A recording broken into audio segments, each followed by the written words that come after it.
bachelor's degree in psychology and history, a master's degree in counseling, and a doctorate degree in educational sociology and counseling. He was an associate professor of education in Ohio for 10 years and is now an academic dean at a private college. He has been a consultant doing seminars and workshops for 15 years, largely on stress reduction and codependency. He has spoken for numerous Noe Religion and BYU Education Week programs.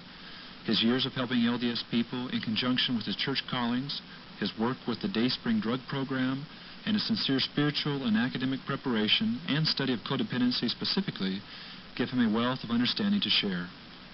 While codependency was first thought to be characteristic mainly of spouses of addicts and alcoholics, codependent patterns are surprisingly common among LDS people where no chemical dependency is present at all. Dr. Turpin gives a clear and concise explanation of codependent patterns among church members and compares gospel teachings with codependent philosophies. Everyone is codependent to some degree, and it can be a real adventure in learning as Dr. Turpin teaches 26 practical ways to decrease the negative effects of this common problem. First of all, what is codependency? Codependency is an addiction to people. It's a need for people that's too strong. Now, all of you here want people to like you. Is that normal? Yes. Is that healthy? Yes. Is it appropriate? Yes, it is. But if you need people to like you, that's codependency, and then it becomes something different. It becomes stronger. Because if you want somebody to like you, that's fine. But as soon as you need somebody, you start responding to people differently. You respond to people in a way that you wouldn't normally.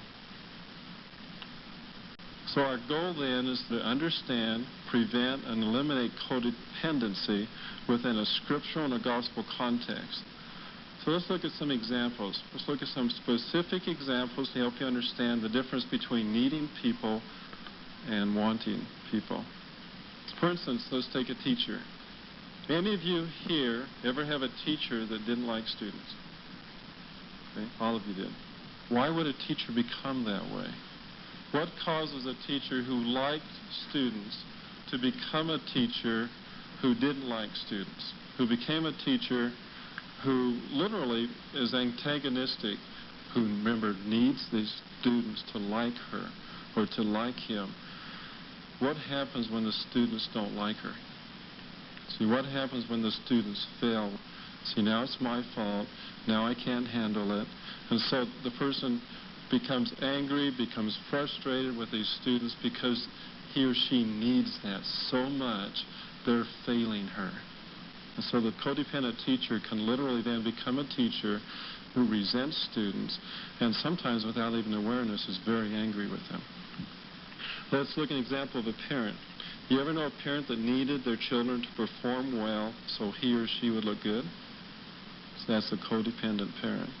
It's a parent who pushes the kid to go on a mission, who doesn't want to go on a mission, who has no intentions of going on a mission, but is pushed on that mission because the parents need him to go on a mission. Now, all parents in the church probably want their kids to go on missions. But see, if the parent is a codependent parent who needs that kid to go on a mission, what's really taking place is a manipulation and a control process that's literally the opposite of free agency. Now, you know, it's interesting. We fought the war in heaven over free agency, but then we spend much of our time here on this earth trying to get rid of it. Think about that. Part of what that means is that when we come down here on this earth, we don't want to be responsible for ourselves sometimes. We want to blame somebody else for what we're doing. We want to control people to get what we want. Well, see, that's the opposite of what the gospel teaches with free agency. For instance, take the example of grades. Every parent wants their young person to succeed in school. Why? Because it's good for him or good for her to succeed in school. But see, if the young person knows that the parent needs them to succeed in school, now they have something to use against them. That's what happens with codependence. We don't verbalize that, but do young people pick it up? Better believe it, they do. And so when they get really mad at mom and dad for grounding them for 12 years because of something that they did, Now all they have to do to get back is to flunk out of school or to do poorly in school. Why? Because you need it so badly that now I can control you by not doing it. And all you do to rob that is say, we want you to do well in school for your benefit, not for ours, because it'll benefit you. If you do poorly in school, it's going to be your decision. Another example is the housewife who needs to have her house cleaned so that people will like her. Now, all of you have an oven that you don't want anybody to see. But if you have a need to have your house cleaned so that when people come there, that they will like you, now you have a problem.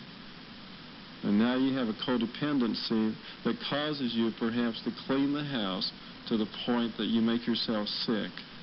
Or as one sister did, she came home, she emptied all the drawers in her house and then cleaned the house until she was exhausted, got sick.